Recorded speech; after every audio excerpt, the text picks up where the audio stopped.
You're listening to Contesting Wrestling. We all have people in our lives who we love, and yet they baffle us.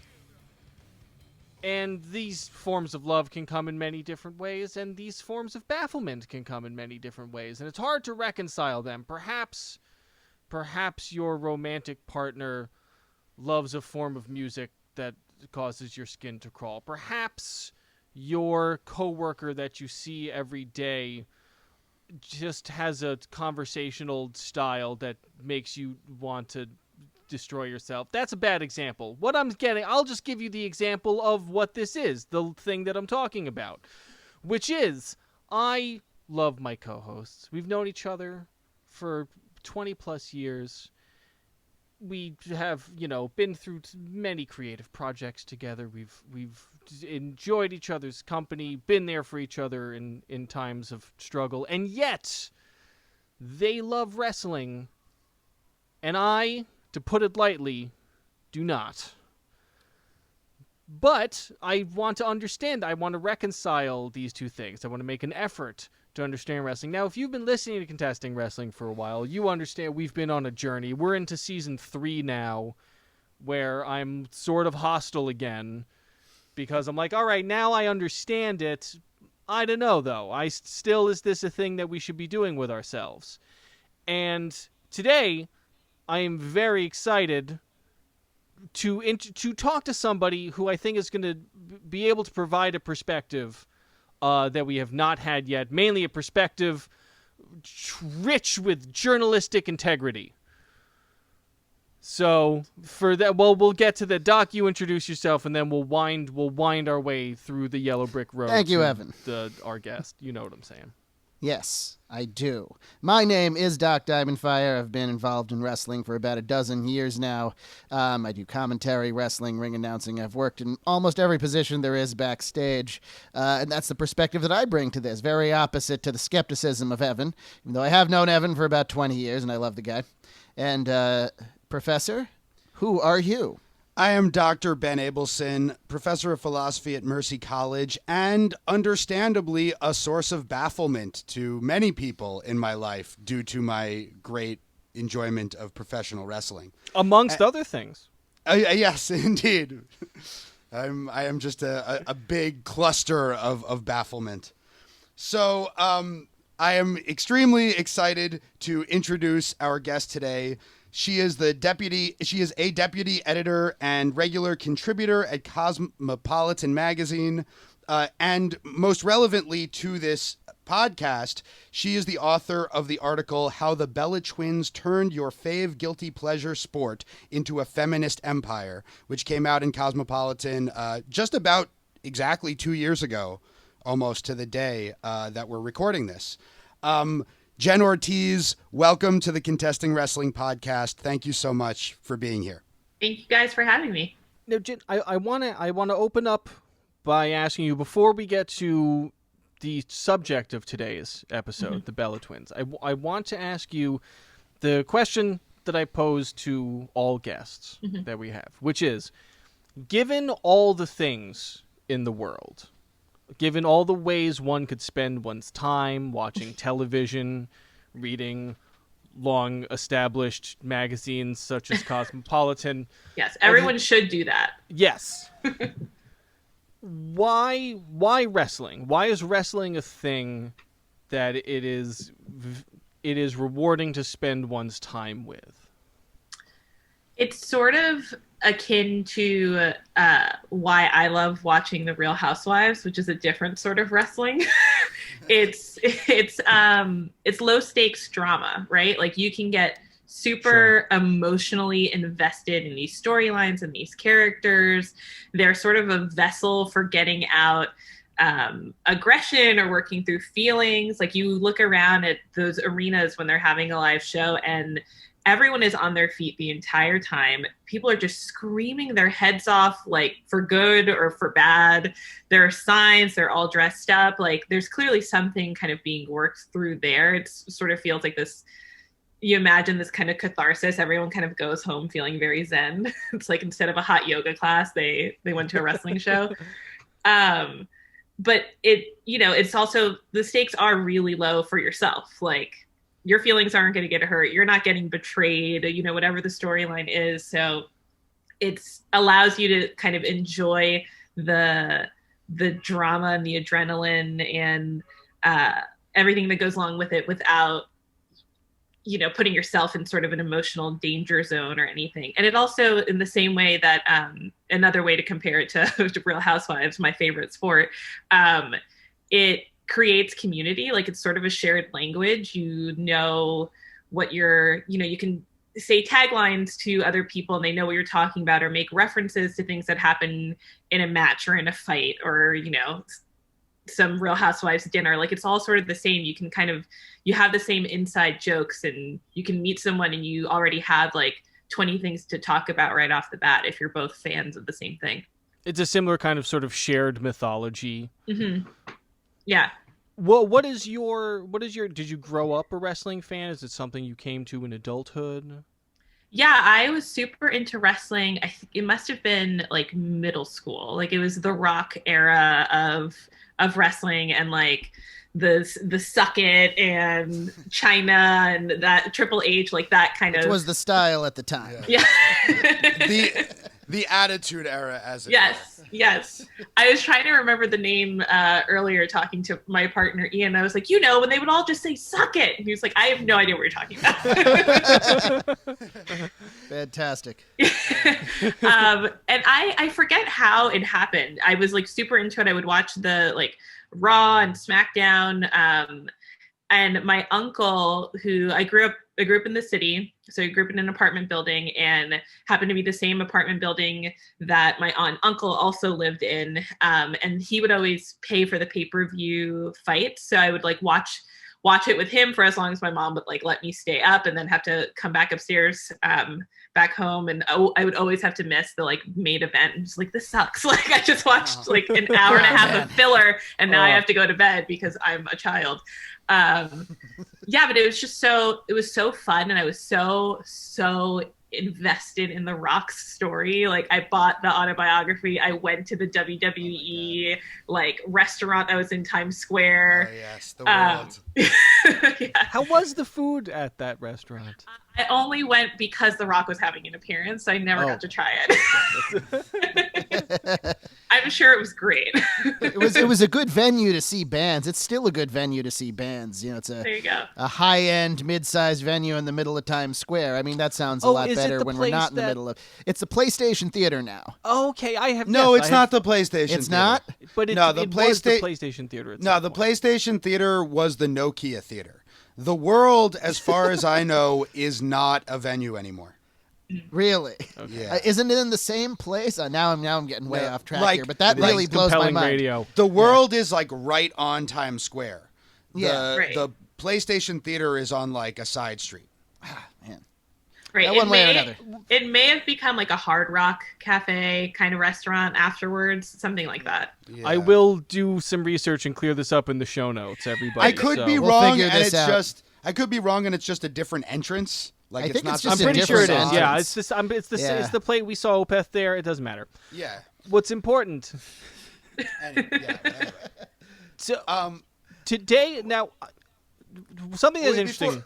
Well, okay. Before you're going to move on to the specific content, I wanted to piggyback a little bit. Just we're just going to get to that eventually on what Jen said, the comparison with Real Housewives, because like wrestling has often been called like the original reality TV, and like eventually we'll get to the point where we talk about Total Bellas, where they really cross over.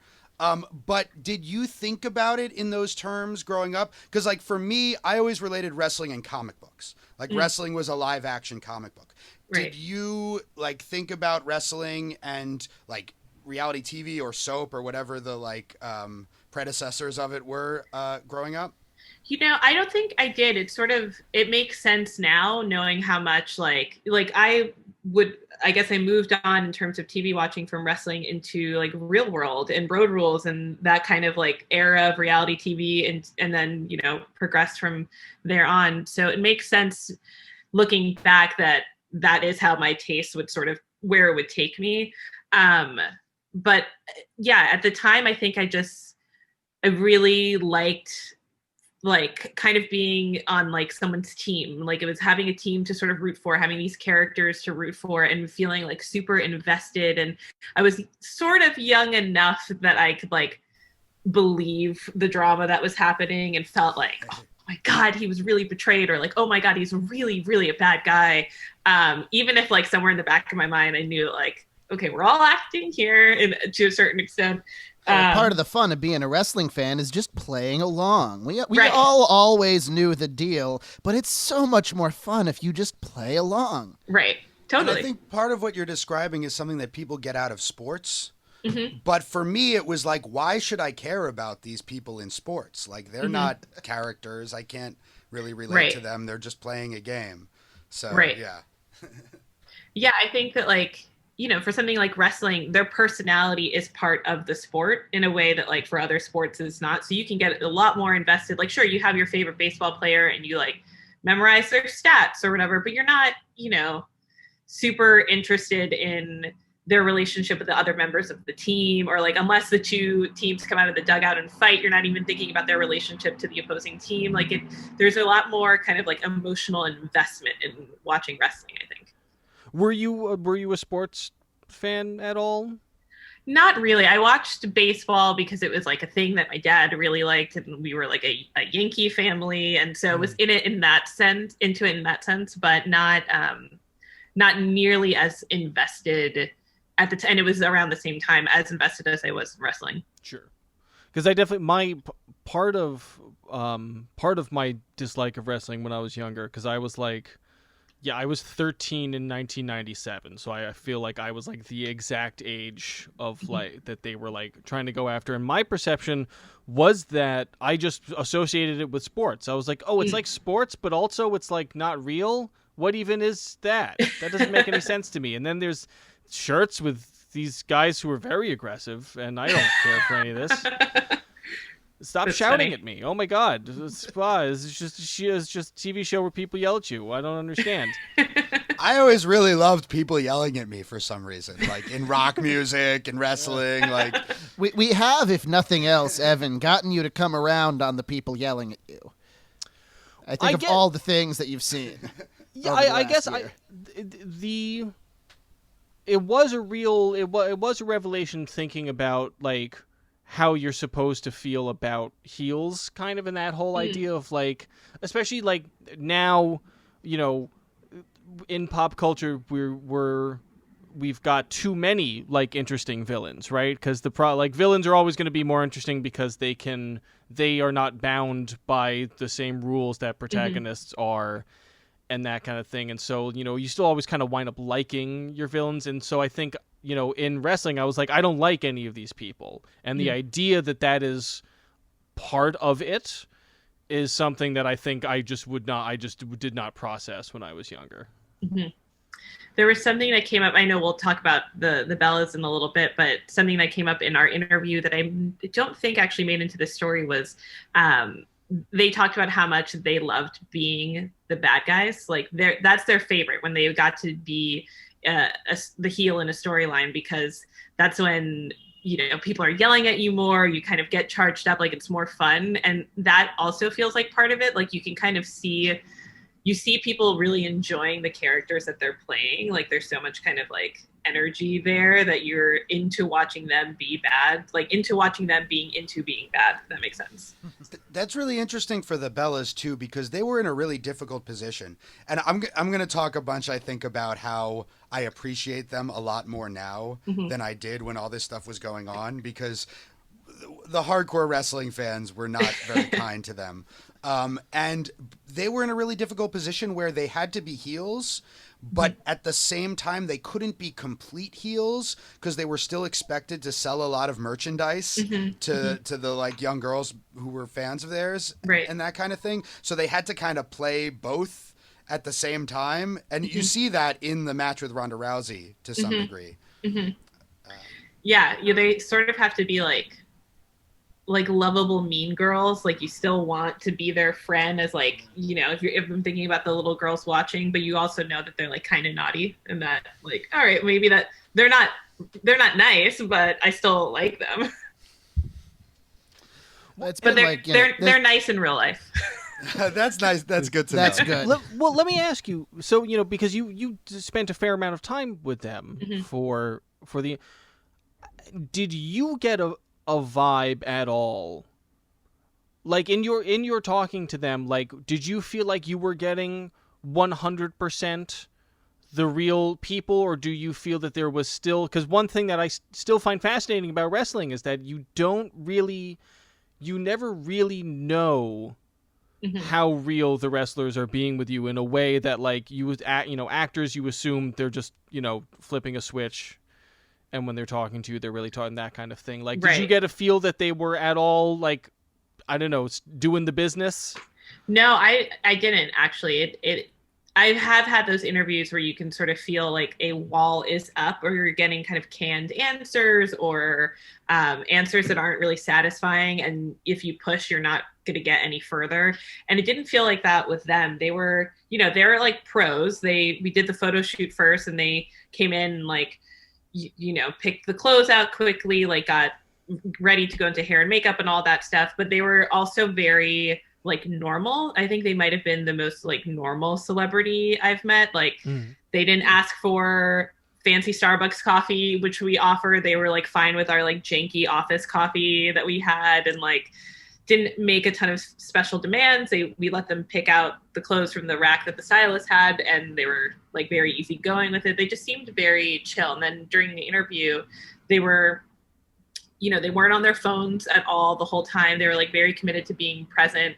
They were like excited to like be ordering sushi and having like kind of a moment's rest in this like hectic schedule. They were in town between appearances in New York.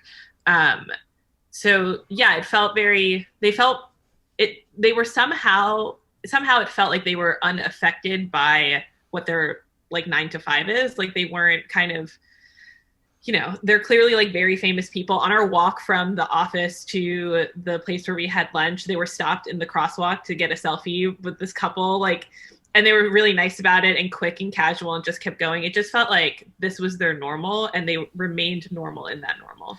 It was really interesting. I got the feeling from the article and also watching the video where they're watching their 2006 Diva Search debut. It was funny that they saw themselves as like less glamorous than the other divas, whereas when it came to the storyline, eventually they had to play the super glamorous divas against the like more serious wrestlers. Right. Yeah, they had a very sort of like almost pin-up-y, like ultra feminine kind of vibe. But yeah, I mean, they showed up in like, leggings and no makeup, like they're just normal women. I wonder if there's generally something about wrestling where no matter how popular you are or anything, just the fact that you're getting punched in the face a lot, it's hard to develop a real ego in that sense. Like, I'm not saying impossible. Well, but there's something else perhaps specific. there is something that is humbling about that. I don't know. Well, there's something else specific that a lot of wrestlers from the WWE, even really big stars, have expressed surprise about, like how well they're treated when they do more mainstream appearances, interviews, and especially when they get movie roles, because people meet them and they expect that the WWE gives them the relative day-to-day life of luxury that anybody else drawing that much money and television time get, and they don't. They get decent catering, and that's about it. They have to do their own transit. They have to pay for their own hotel rooms. They have to be regular people all the time. I guess Vince doesn't even give them health insurance, right? So yeah, well, I guess it's, no. They get the pile of fish heads in their cage at night. Right. There's a famous interview. I can't remember who was conducting it, like with Bailey. That was a major interview that got pulled immediately because somebody interviewing her asked her, it was surprised to find out that she drove herself from town to town. They were like, yeah, we carpool. And they're like, you guys don't have drivers? And she's like, yeah, no, we don't have drivers. It's part of the fun. Sometimes you run out of gas. And she was like, oh, you guys got to get drivers in your next what's the phrase for it? I want to say NDA, but that's wrong.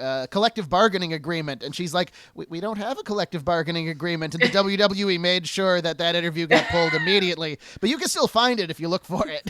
I mean, Vince is now publicly trying to claim people's like like true names, like Yeah. as if he is some sort of vengeful There's going to spirit. be a reckoning pretty soon in that direction, I think. I But hope even so. to get to the WWE, you had to go through like Right. being on the indies, which is, you are getting no luxuries whatsoever. You might be living in your car and then have to show up and look like a superstar if you're ever going to make it. So yeah, I imagine like wrestlers, as far as people in the entertainment industry in general, like are fairly down to earth for that reason. Bryan Danielson was in an independently produced documentary produced by Colt Cabana many years ago about being an independent wrestler on the road. And it wasn't like a hardcore documentary like this is what the life is like. It was Cabana and Danielson and like one other person. I can't remember who it is. Just their lives for a couple of weeks. Sal Rinauro. Sal Rinauro, right. And it's hotel rooms with cracking and leaking walls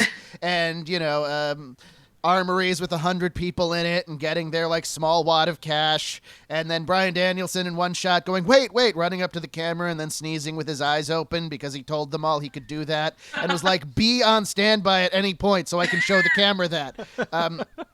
And I thought of that when in the episode of Total Bellas we watched. He's the one that's like, we're moving too much and spending too much money. He still has that in his head because he had only gotten the really big money for a couple of years before this. Anyway, shall we move on to the specific stuff? Well, yeah, I was going to say, but one thing that I find really interesting about the arc that we watched, the arc of the Bellas, is so in general, part of why I sort of wrote off wrestling in the '90s and decided like, oh, this is never going to be for me was, wrestling is historically disrespectful to almost all of humanity, but women especially. and it was like, I one thing that I was shocked by when we started doing this podcast was watching some great women's wrestling from the last 10 year, from the post AJ Lee era.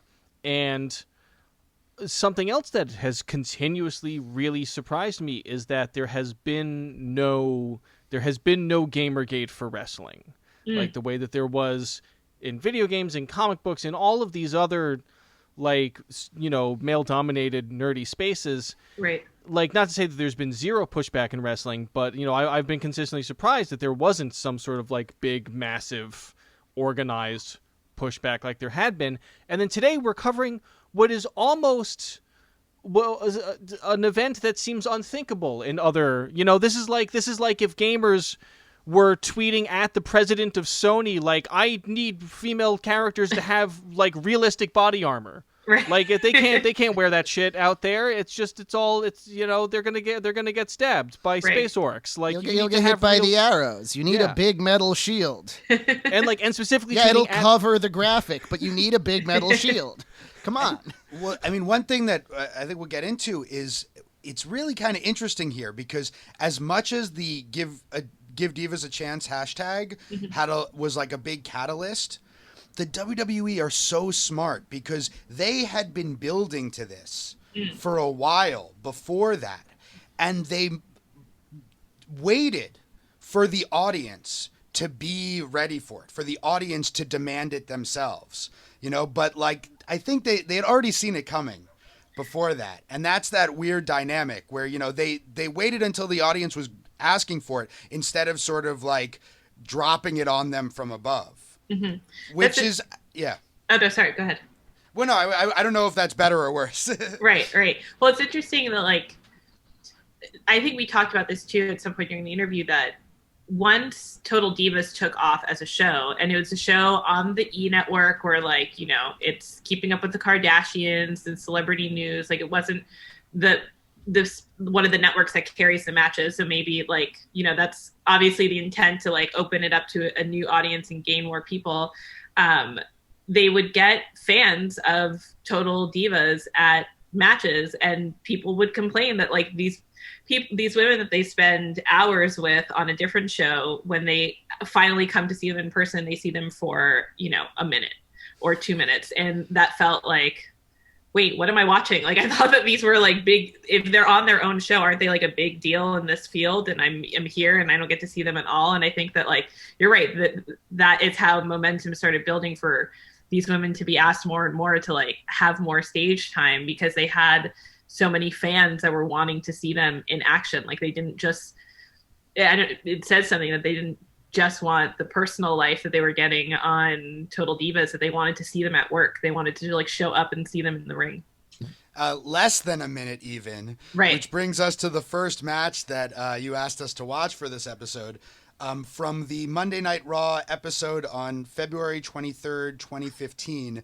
Paige and Emma, who we've watched matches from on this for this podcast before, against Nikki and Brie Bella.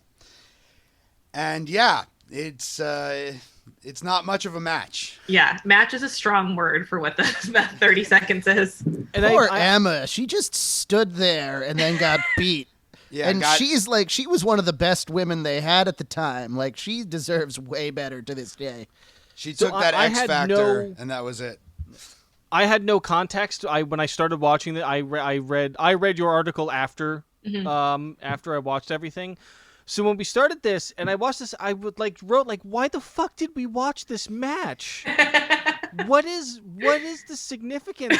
I'm like, I was truly baffled. And then as I worked my way through the list of material that Ben sent me I was like, oh, I see. We couldn't I was ask not the only one with this reaction.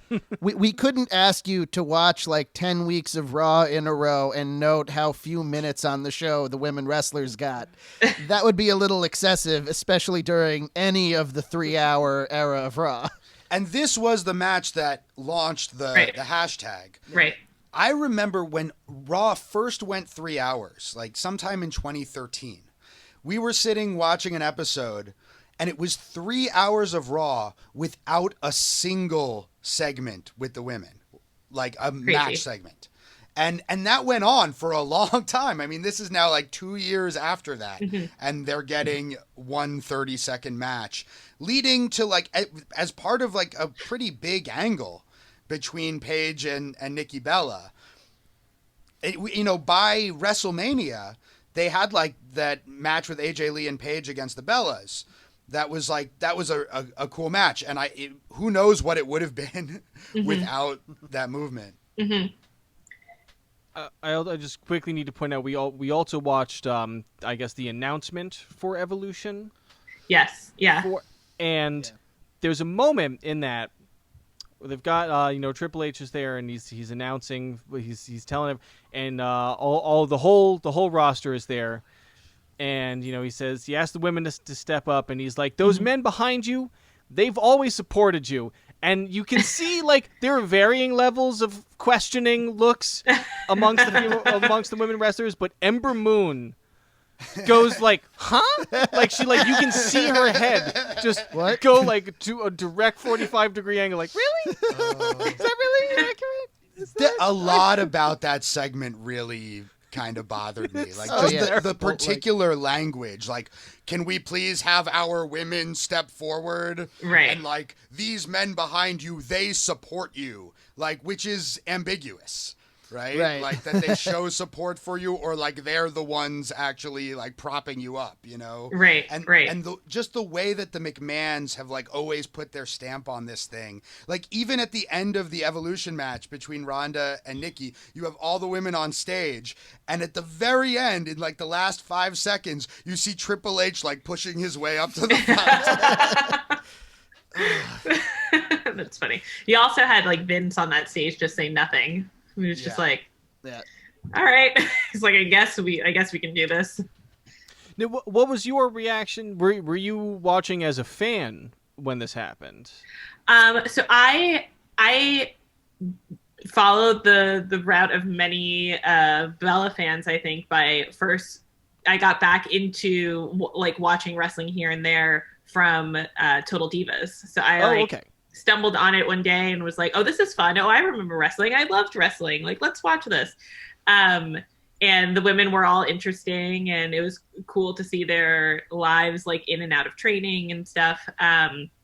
So I sort of was following it on the periphery, and I did watch. I don't think I watched the announcement live, but then when I heard about it, I watched it, and admittedly am a sucker for like big faux emotional moments, and I was like, wow, this is As so are great. we all. That's why It reality was TV is popular. Yeah, yeah. You know, Exactly. even with my discomfort with the McMahons about all of it, and even with the fact that it really seemed like they were trying to draw attention from the fact that they were doing a big Saudi Arabia show at the time that no women could be on, I still felt it a little bit too. Right. Right. Well, you just feel that, like, they played it up perfectly because it has this like swell of emotion, and you're just like, oh, just picture all those little girls who like are looking up at these women and maybe want to be them one day, and then you like, it's very easy to get tricked into feeling all those feels. How did you? It's nice that they did it. I don't want to take away from the of course. opportunity that the Evolution show was, or that and I think the WWE was sincere in wanting to start to push that because they saw it was starting to draw money. But I can believe all of that and also look at Triple H and Stephanie and be like, you two are also still both full of shit. Like, you've been the entire time I've had you both on my television. I watch them because they're so full of shit. Don't get me wrong. But yeah, you care about the fact that people are starting to pay attention and nothing else. And also, they never did another Evolution show after that. Mm-hmm. And I wonder if it had anything to do with the fact that it was by far the best pay-per-view in the WWE that year. I was there live, and it was fucking awesome. Yeah. Beginning to end. I think one of the dirty secrets of that show is that one of the main reasons it went on is that they had Ronda Rousey there to fill a giant building. Someone who is a proven main event sports draw. And as great as I think She the women has in the licensed WWE entrance now. music. I mean, Right. how much more can the WWE show that she's their their main thing right in that moment? As good as the WWE women's divisions are, I find them to be much better than the men's divisions now. They don't have any big arena filling stars. Maybe Becky Lynch by now, but Becky Lynch is gone. So we'll see. Because that's the gone business too, end and of she it. was Yeah, number Charlotte's gone too. That's all a business decision. Right. I find that it is. I think that if they had the best show every year, they'd be fine with it as long as it like drew numbers and got people watching the WWE Network and getting hashtags trending on Twitter. Mm-hmm. Well, I'm a little cynical when it comes to the WWE. Well, it's one of those things where, like, anytime there's any sort of first like that, when it's announced and it's announced in a way where you're getting like a pat on the back, and this isn't just for the WWE, like, this happens all the time. You're just sort of like, okay, like that, obviously that's great, but it'd be better with a acknowledgement maybe of the fact that like it's been how many years and they bring how much money and you're just now doing this. That would still, people would still be excited, but then it would feel a little more sincere and a little, you have to like kind of take the hit a little bit of admitting like, okay, yeah, we're doing this really exciting thing, and like we know we should have done it earlier and we fucked up on that. Sorry.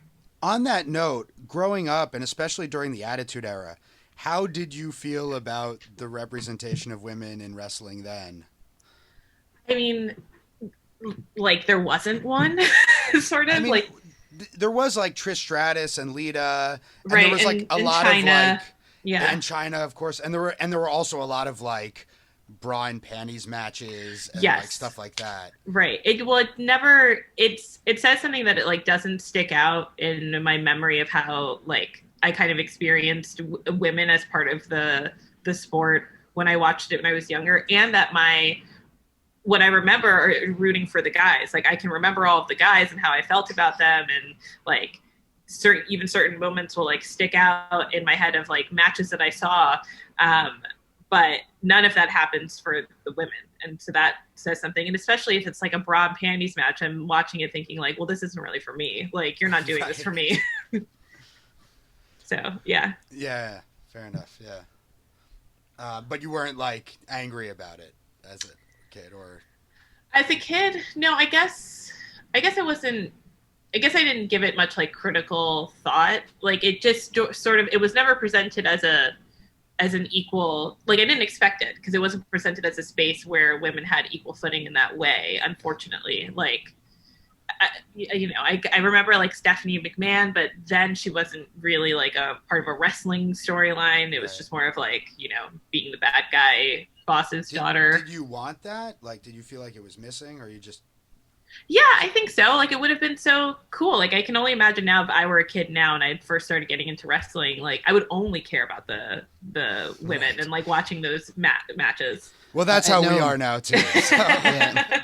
I know that in the early to mid 2000s, when the WWE decided that their main deciding factor as to who to hire is who they could get on the cover of Playboy, Mm. like, you know, all the women's wrestlers that I know were very angry because there was literally no path to a good job in wrestling if you were a wrestler and a woman in the first place. Mhm. And nothing I really mean this, nothing against any of the women from the diva searches. They're all very motivated, like people trying to find celebrity and fortune in Hollywood, which is a very difficult thing to do. But the people who were training as wrestlers, like they there was no path forward. You could go to TNA; they had a good women's division, but they didn't pay the women anything. There was, very famously, like TNA Women's Champion Taylor Wilde was found by fans on her day job working the counter at a sunglasses hut, and she eventually just quit because she had reached the peak of the business, and it wasn't enough to be a full-time job for her. And things have gotten a lot better since then for prospects in training, I think. So that's a positive. I had never seen any of the Diva Search stuff until they were watching the video of the Bellas watching their old video.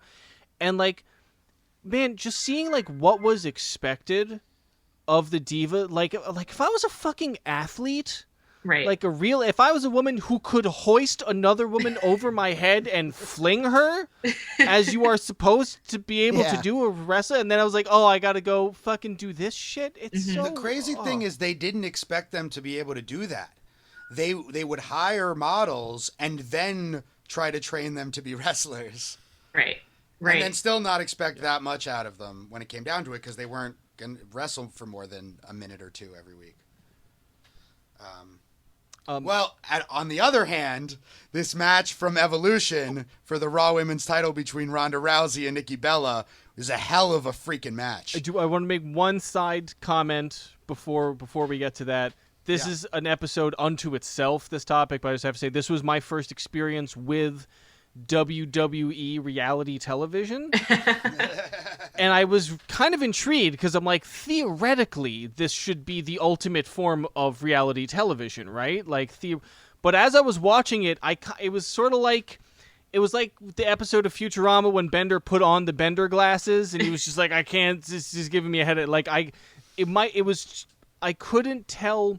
I enjoyed the episode that I watched.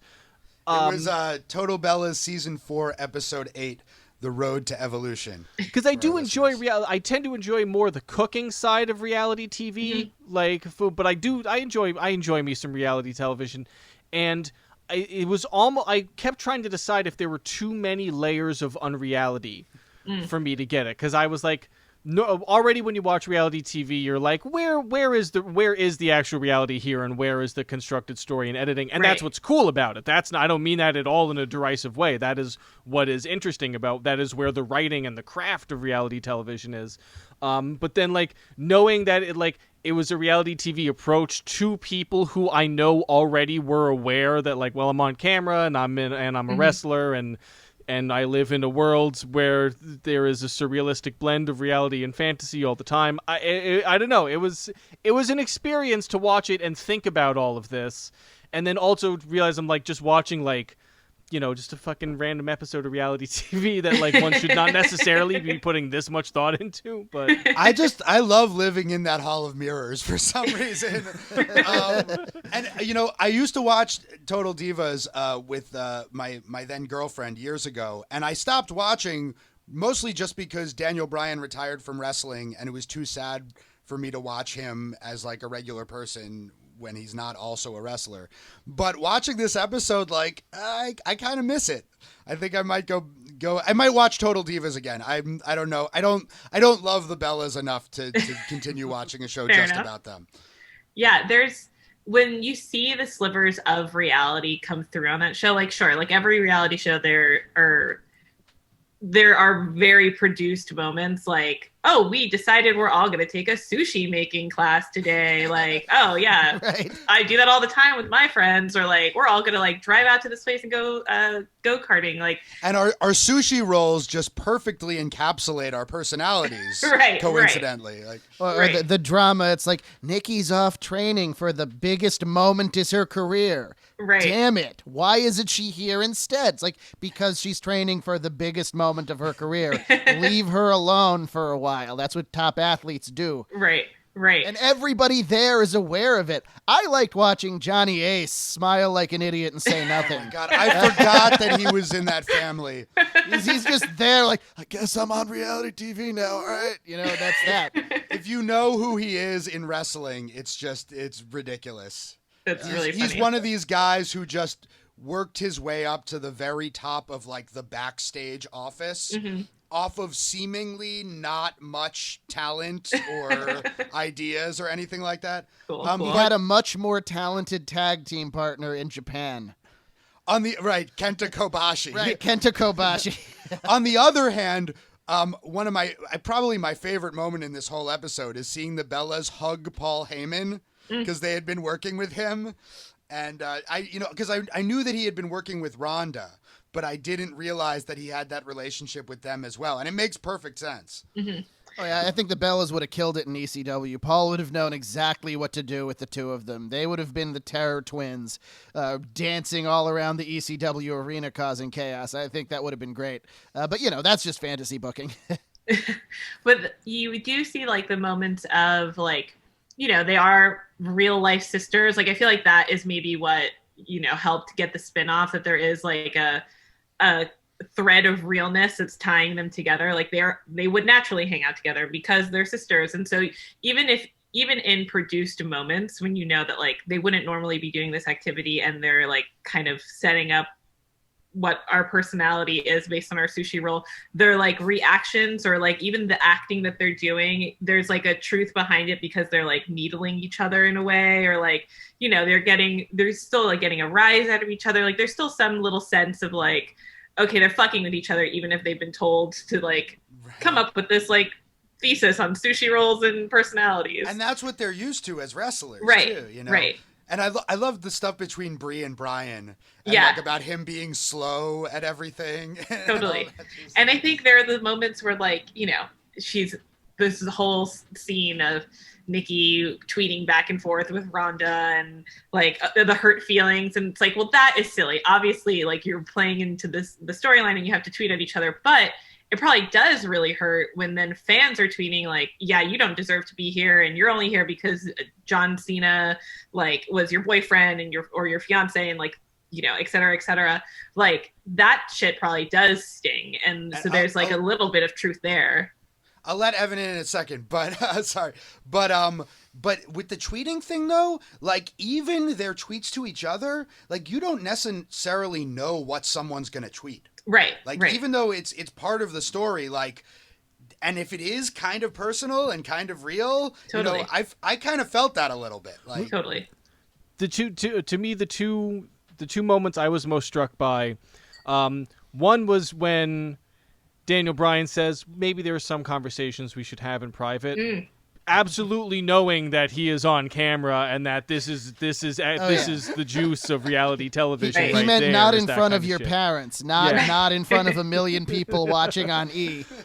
But then also I feel like the part where reality was the most was at its thinnest, the walls, the between worlds, was early on when she said something like, "Oh, my sister is trying to convince me to continue this, that we should continue our storyline with Ronda Rousey until the end." And I'm like, there's so much to unpack just in that sentiment of just like, Yeah. you like nobody has control over that here. Like this, the right, like also Right. it's an artificial thing. But then also the very real stakes of like, yes, this is also the biggest match of my career, even if it's totally made up. And Brie does actually have a young baby, that Right. she is indeed, like, it's a very old wrestling story, in fact. The whole, like, well, I gotta be away doing my job, and I miss my kids growing up. Except it's usually always told by, like, some gruff, sad-looking dude with a belly and an enormous mustache. And this way, it's a new context, and it can tell that story more effectively to a different audience. And as fans, as fans watching, I think we underestimate how much like the booking decisions are going to depend on what these people want to do in their actual lives. And you can argue that this kind of goes back to what Jen was talking about earlier, where reality TV and wrestling are both very much based around the level of authenticity that even the greatest actors and writers cannot produce, right? Like there are certain, like, the same reason I love, like, the fucking Great British Bake Off. Like there are certain reactions and emotions and things that just, like, when it is real, when it is a real thing, you know it and you feel it, and it is something that, like, almost no actor can really replicate, right? And so, the same way that this show is based around their very real reaction and their very real chemistry that, like, is authentic past the point of being able to be recreated in a television context, wrestling is very much based around the fact that if you take somebody and you jump off a rope with them and then you land on top of them with them, that hurts. And you cannot fake it. Like, it is a thing that exists. It is a level of authenticity that cannot be faked. Speaking of which, there's all these interviews where, they're in makeup and like nice clothes and whatever. And occasionally Nikki Bella raises her arm and you see the scabs on her elbow. Yeah, you see bruises sort of all over their arms in different parts. Yeah, the show you get to see the sacrifice that comes along with this, like, big flashy job that you don't think about when you're watching the match, or maybe you don't even assume is required. But, like, they're athletes putting their bodies through a lot of shit, and they have to, like, be away from home, and they're tired and they're homesick and they're, like, grumpy because they're super sore. Like, that feels real. That is really interesting to see that sort of behind the scenes, very, like, human aspect of it. It's sort of the same as that the docuseries on Netflix, Cheer, that came out earlier this year, where it follows a group of college like competitive cheerleaders, and you're just like, holy shit, you guys are risking your lives. Hardcore. Yeah, they super hardcore. Like, they are risking paralysis with, like, every toss in the air, and they're just doing so many things to their bodies, and, like, it hurts, and they're pushing through it and sacrificing, like, all sorts of personal shit to be able to do it. And it's still, I remember I watched a documentary about this, like, 10 years ago, but is there still a problem? Like, are they were, like, not covered by Title IX or something like that? Like, cheerleaders, like, there was something where, like, it's not officially recognized as a sport. Right. So I think, like all this, yeah. like, yeah, which is it's the same as insane. wrestling, where, like, there's a kind of disrespect for the sport, and it is so, it doesn't make any sense considering how much is required. Like, you can't, like, not just the average person can do it. And I think that some people maybe think that, and it's just like, you just have to be able to, like, jump off a rope and yell, and anyone can do it. And it's like, that's obviously not the case. Yeah, and stomp your foot and point at the WrestleMania sign. Yeah. On that note, so in the Total Bellas episode, they make a big deal about Nikki's, like, perfectionism and whatnot, and the sacrifices she has to make to train for this match. And when it comes down to it, more so than Brie, Nikki really improved as a wrestler by leaps and bounds over those last couple of years and became a great main event wrestler. And she has this awesome match with Ronda Rousey where, it was one of Ronda's first real tests. Like, after this match, she went on to wrestle Charlotte and Sasha Banks and eventually Becky Lynch at WrestleMania. But this was like, can you work a match with a sports entertainer?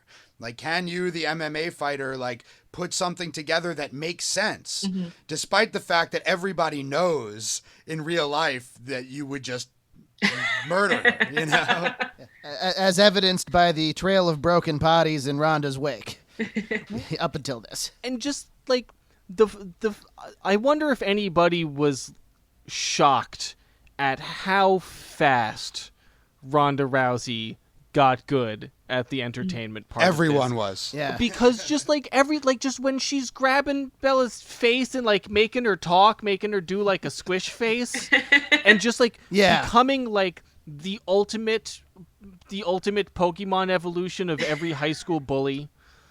And just like beating the oh my god, and like she's so good. It almost makes me want to go watch her MMA matches, which is not a sentence I ever thought I would say.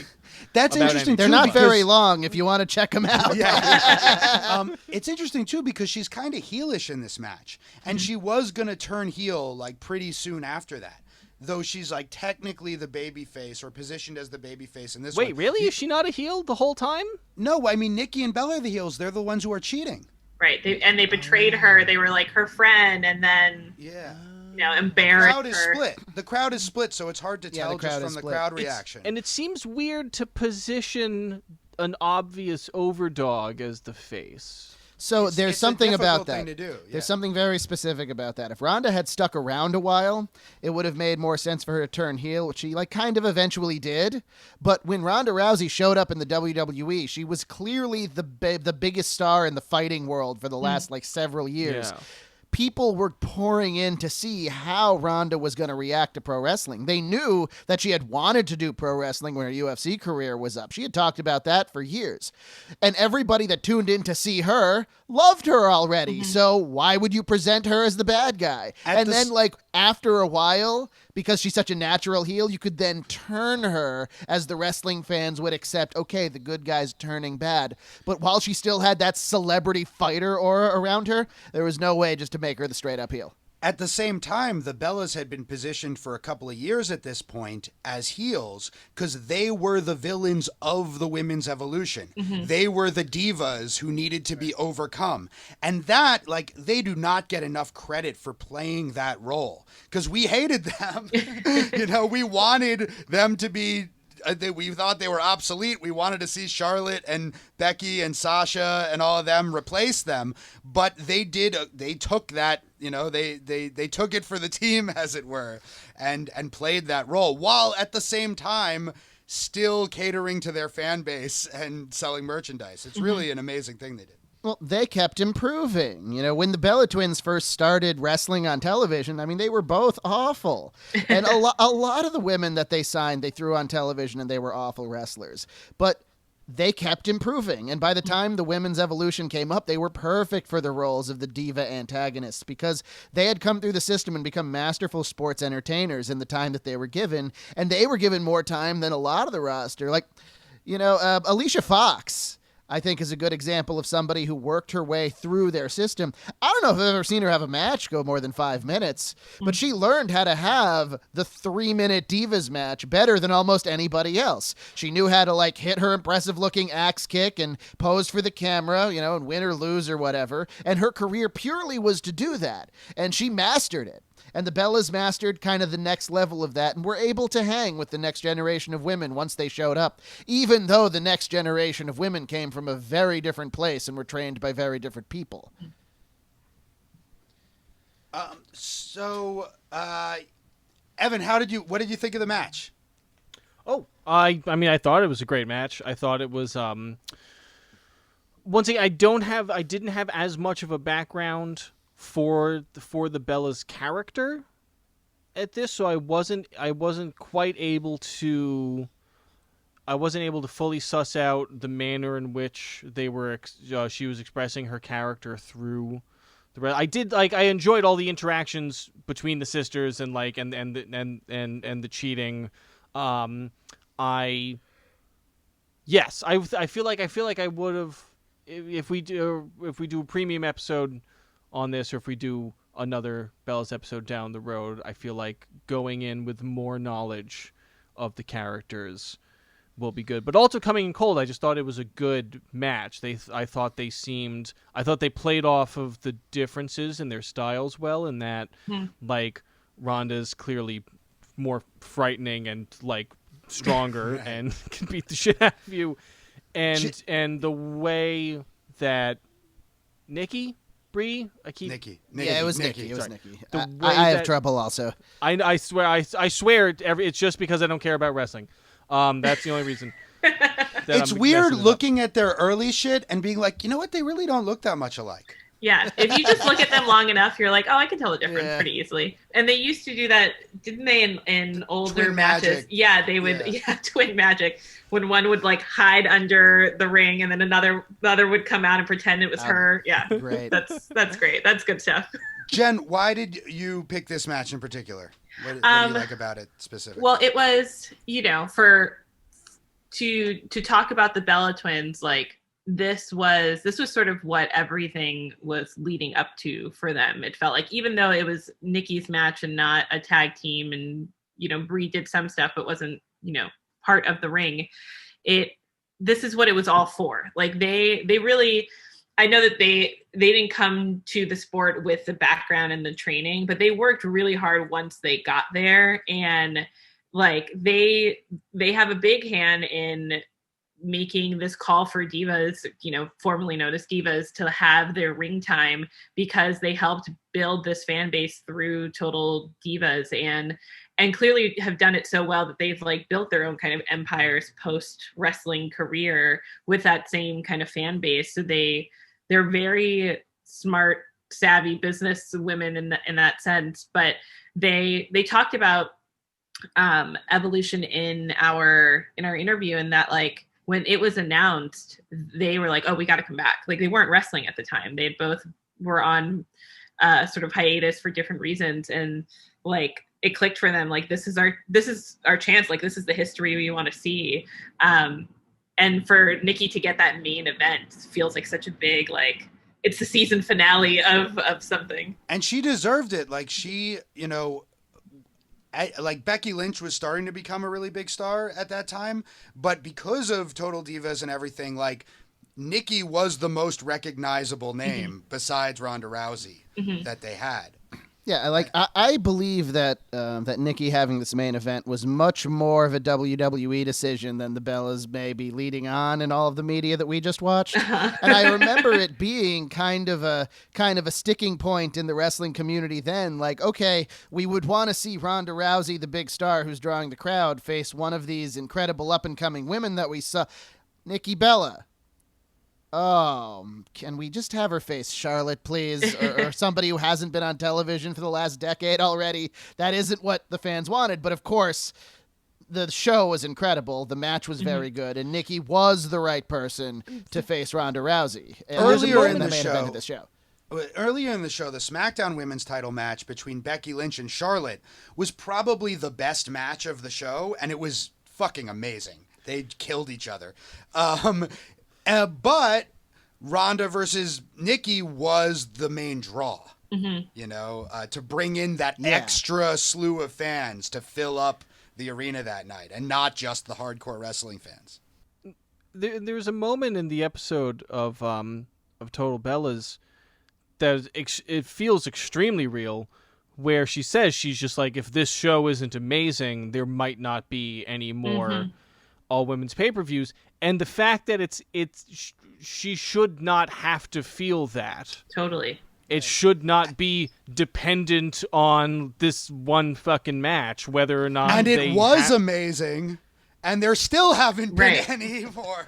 And you cannot help but wonder. And like I imagine that however much any of the women who participated in Evolution are intellectually aware that it's not their fault. Like, of course you're going to internalize that to some degree. Like, oh, they never did another Evolution again. Right. I don't know. It's fucking goddamn McMahon's. By the way, I love the finish in this match. The like flying armbar off the top rope into like Ronda's armbar, which always looks absolutely devastating. Which she teases at the beginning of the match, and it's like, yeah, I don't need to do this now. Like, yeah, that was I very can play around effective. with you. She does. Ronda looks uncomfortable on the top rope at a little bit, which makes sense. They talk about it on commentary. Yeah. Like, that's probably where she's going to be least comfortable because you don't go to the top rope in MMA. I was actually surprised to learn that the Bellas were not. I mean, I'm sure that they were trained to some degree, but they do not strike me as less trained or less technical than a lot. Like they're not like the most technical wrestlers I've ever seen, but I don't know, they did not seem to. By here, they've had a lot of experience. Yeah. Yeah, when I say, when they started wrestling on television, they were terrible, we're talking years and years before this. Like 7 years. Yeah, but they've spent most of those 7 years, like, on the road, doing everything they can to get better with every match. There's a reason they stuck around, and a lot of the women of, like, that were around when they started didn't. There's something you mentioned. Oh, yeah, Jen, go ahead. Well, I was just going to say that's another reason that this match sort of stood out as the one too, because it is a culmination of that training. And like for someone who, when they started, people, kind of were like, oh, whatever. She's not an actual wrestler. She doesn't have the training. Like she took on and held her own with like this mega powerhouse in this super anticipated matchup, and like did her thing. And that feels like it goes back to like feeling really emotionally invested in these people and them as characters, where you feel like you feel good for her, even though she, spoiler, didn't win. Like you feel like, fuck, she did it. Like it doesn't matter whether she would have won or lost that title. Like she got that main event match with this like incredible athlete. She held her own. She like did cool shit, and like everyone who doubted her, like look at her now, kind of. I love that moment in Total Bellas where she's talking about the in-ring promo that they did, and she's like, I just slapped Ronda Rousey in the face. Oh, that's fantastic. Yeah. And the moment when Ronda hurls the both of them to the ground. Oh my god, so good. It's like really, really impressed. Like the look on her face right before that happens, where I feel like she probably doesn't remember that moment, just because like her like it's such physical effort to have. I don't know. I mean, that's got to be 350 pounds. And Ronda was not very experienced at this point, and there's a couple of moments where she slams them kind of awkwardly, and they have to kind of save themselves and take their own bump, and that's where experience in wrestling comes really in handy. Right. Yeah, well, you can tell there. You see the ref come in and start talking to Nikki. You see Nikki put her arm over her face and like tell him, well, I'm okay, or I was dropped on my head, or whatever she says. And Ronda, to her credit and to her experience level, she stood back. She took control of the crowd's attention so that they weren't all looking, oh no, Nikki's, communicating right now. She starts doing her old come on, fists up thing, and it was just great. That's the kind of ring awareness that you don't usually get, no matter how good of an athlete you are, unless you know what you're doing. Well, and going back to how much reality you get to actually see on the quote reality show, how great would it have been to watch the practice runs of this match, when like, especially to imagine Ronda being told, okay, well, why don't we try you just putting them both on your shoulders and then slamming them down? Like, I would love to see that footage that we'll never get to see. You see Brie having to like put herself on the pile because like Ronda can't quite do it. All right, so as we're winding down here. Ben, you look. Well, no. First, I mean, Jen, is there anything exciting for you in wrestling like now? Like I know, especially like since the pandemic started and there's not really like fans in the arenas. I think it's been hard for people to really stay invested. But is there, are there any particular wrestlers who you like watching now, or any stories that you find compelling? I hate to admit that I have let my watching kind of lag, and so I don't have a very good answer to that, other than I still follow the Bellas. that is completely understandable. But it hard, is especially WWE. It's hard to like wrestling right now. It really is. But what's really nice about wrestling, especially having taken a break from being super, super into it and then kind of like dabbling in and out and then preparing for this story. I had been watching Total Divas here and there, but I hadn't been like super, super into watching it for a while. And like preparing for to interview them, doing my research was like, oh, right, this was really fun. And you can drop in and out at any time and you'll like figure out who you like, and the excitement is still there. And the kind of like wonderment of watching like bodies slam into a floor and then just bounce back up and keep going. It's still fun. It's sort of like I don't know. I'm trying to think of what you could compare it to. Sort of a soap opera, sort of just like a book that you have reread over and over again. You can kind of just pick it up at any time and drop back in. I think a lot of fans could benefit from like taking a break every so often because I think you get burnt out, and WWE is especially, I think, made for people to just drop in. Like they don't, there's not a lot of reward that comes from watching it all. Certainly not at all. There's way too much of it to begin with. And yeah, I always find whenever I haven't watched it for a while and I drop in, like I enjoy it more. For sure.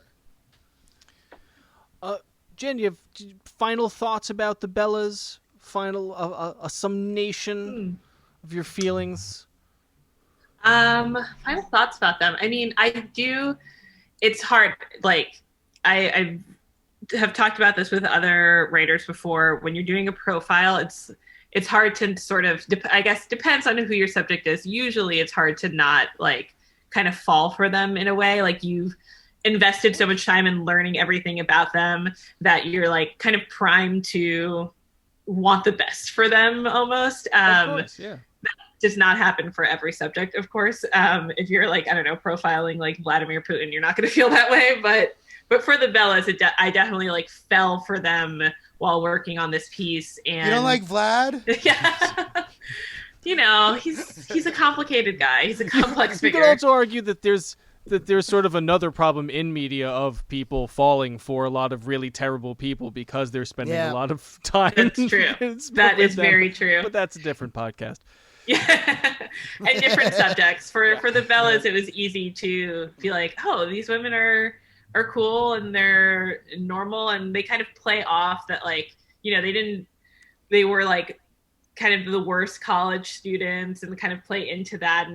But in reality, they are like insanely good business women and do it all themselves. Something I think that's in the piece, that they don't have managers or assistants, and yet they have like, they've made really smart decisions to kind of keep their legacy going post wrestling. Like I think the smartest thing they did was sort of realize maybe early on that like, this is really cool, this is really hard, this is not something we're going to do forever, so let's set ourselves up. And I think that they've like monetized it in a way that not a lot of women have gotten to do in wrestling. The men have, not everyone of course, but like some men have like gone on to have like really cemented careers in other spaces post wrestling, like John Cena and The Rock and stuff. But they feel like the first women to have really done that and like kind of use their star power in the ring to lead them on to other even bigger things afterwards. So I think that, as mentioned in the article, John Cena loves his contracts, right? Oh my gosh, that was a really disturbing moment in there. That when Nikki's like, "Oh yeah, I can't legally say his name," and you're not sure how serious she is. Yeah, like, yeah, and the look they gave each other was like, this feels real and it feels real weird. And I don't know what to do about this. I have to admit, I was one of the people who thought that the relationship was like just for the show to begin with. So, but I believe now after reading the article that it was very real, and and how hard that must be for Nikki with people doubting its reality and doubting her feelings and things like that. Yeah.